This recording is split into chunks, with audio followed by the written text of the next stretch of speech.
Isambard Kingdom Brunel, one of the most prolific figures in engineering history, known for his groundbreaking designs and ingenious constructions, a career well documented. But in the summer of 1845, he was instructed by the Bristol and Exeter Railway to survey a railway link from their main line south of Uphill Cutting near Weston-super-Mare to Wells, then onto the town of Street, linking up to a proposed line from Taunton to Castle Cary. This line, known as Bleadon to Wells, was less documented simply because it was never built, and remains an almost forgotten chapter in Somerset railway history. This is Brunel's lost route that never was. Well, there's only so much you can learn from my local research centre. The rest you've got to get out there and have a little look.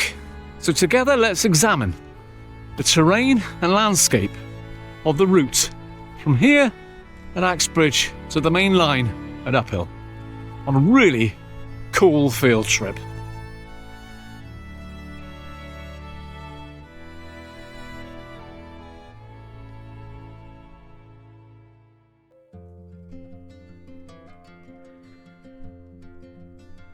Now, everything in the other direction from Cheddar onto Wells I'm happy with, because the line was eventually built 20 odd years later to what we know as the Cheddar Valley Railway, where we see positioned way up at the north end of the town the former Axbridge station, sited in a totally different part of the town and never where Brunel would have imagined in 1845.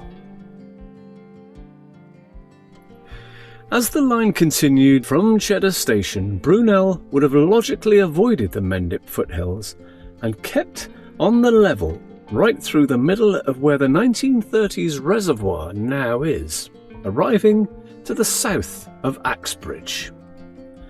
So off we trot down there, passing St John the Baptist Church, turning down Church Lane, through the town centre and down Moorland Street, passing all the quirky little houses and the former police station that leads to Moorland Farm, and a field between the farm and this lane called Bailiff's Wall. I reckon Brunel would have earmarked this field for his Axbridge station. In fact, let's just reposition the other one right here. Nice.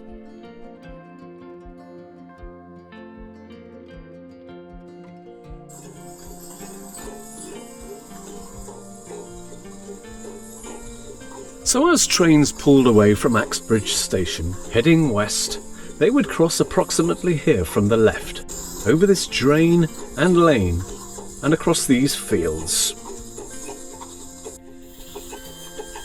Certainly nothing challenging yet in the landscape that Brunel would have been concerned about while conducting his survey. So let's change tack and look at some context, with Brunel's timeline and recorded movements in 1845. Could there be a clue as to possibly other priorities competing with his time, or other issues causing a delay with him finishing this survey report? Well, let's see.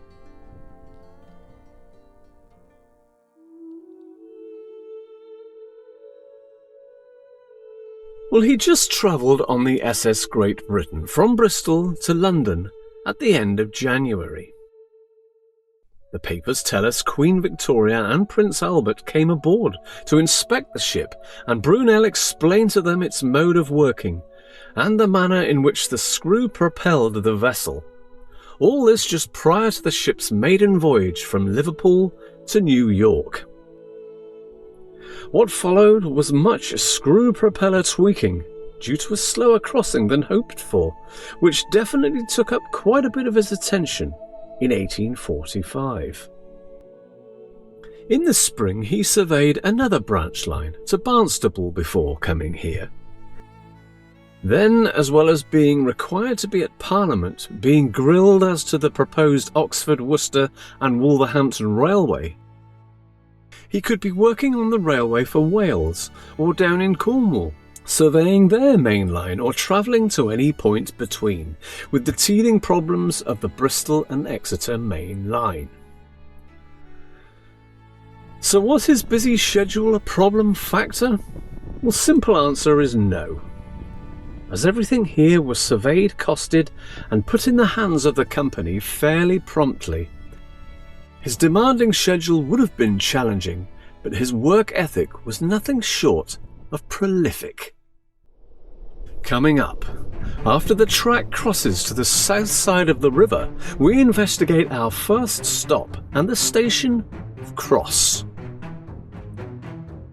But first, a minor detour up the A38 to look at this, a wrought iron turnpike road mile marker, erected 8 years previous to the day Brunel would have seen it, but on the old road, where it has been beautifully restored and moved here to the bypass, reminding us that Cross was definitely on the map for quite a specific reason that Brunel would have been very well aware of.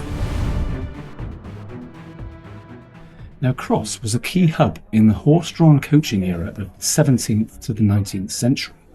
It had a thriving network of coachmen, ostlers and associated trades, but everything comes to an end, a sharp end, when the railways came. The irony is, the very thing that nearly killed this key trade of this village could have become its saviour, what with hundreds of years of innkeeping experience. But thankfully these inns continued as country pubs. Well, I wonder if Brunel visited any of these pubs while he was here. Was he welcomed with open arms? Or did someone recognise him as a railway surveyor and chuck him out? I have a right to be here. I'm surveying. Get out your railways here! You! Get out! We don't serve your kind here. Find your way! Yeah, one thing that people didn't appreciate at the time was their industries being sabotaged by the railways. And they may have blamed him. So if they recognised him, they may have just thrown him out the pub. Who knows?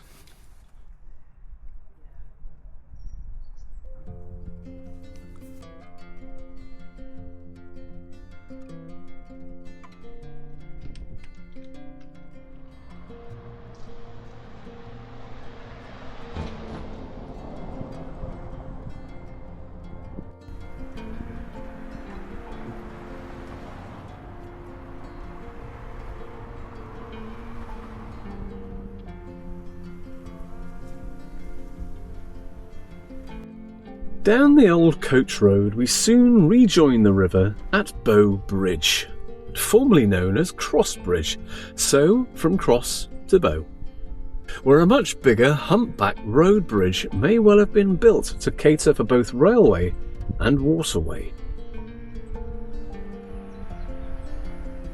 We're just south of the River Yeo and a mere mile and a quarter from Axbridge Station, Brunel planned Cross Station to be sited.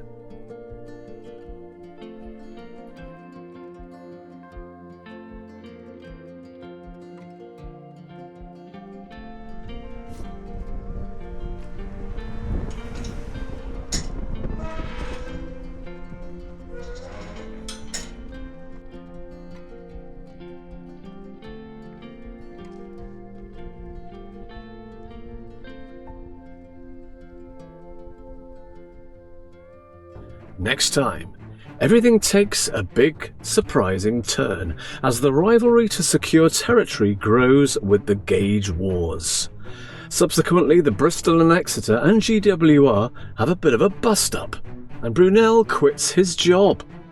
Then when it was time to take our proposed line to Parliament, the GWR attempted a masterstroke to prevent it going through. What happened next was quite unexpected.